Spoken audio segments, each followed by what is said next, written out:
बाबा रामदेवजी भाद्रपदस्य शुक्लपक्षस्य द्वितीयातिथौ राजस्थानस्य रामदेवराग्रामे जैसलमेरजनपदे जातः अयम् एकः राजपूतशासकः आसीत्।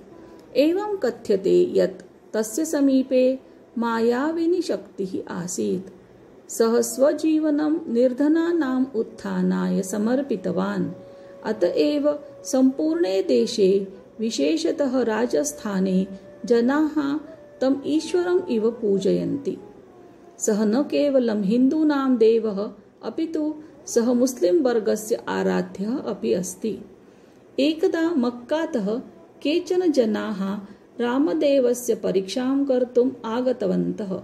रामदेवः तान् भोजनस्य कृते निवेदितवान्, किन्तु ते उक्तवन्तः यत् ते स्वपात्रेषु एव भोजनं कुर्वन्ति।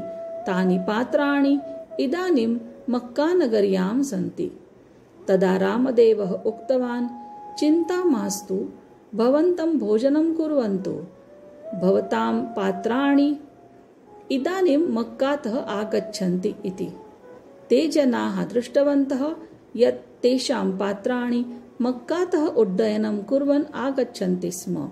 तदा आरभ्य बाबा रामदेवः मुस्लिमजनानाम् अपि आराध्यः अभवत्। रामदेवराग्रामे प्रतिवर्षे भाद्रपदस्य शुक्लपक्षे विशाल उत्सवस्य आयोजनं भवति। अस्मिन् उत्सवे भक्ताः पादाभ्याम् एव दूरात् यात्रां कृत्वा आगच्छन्ति। सः समानतायाः प्रतीकः अस्ति। तस्य जन्मदिवसे प्रतिवर्षे राजस्थाने सार्वजनिक अवकाशः भवति।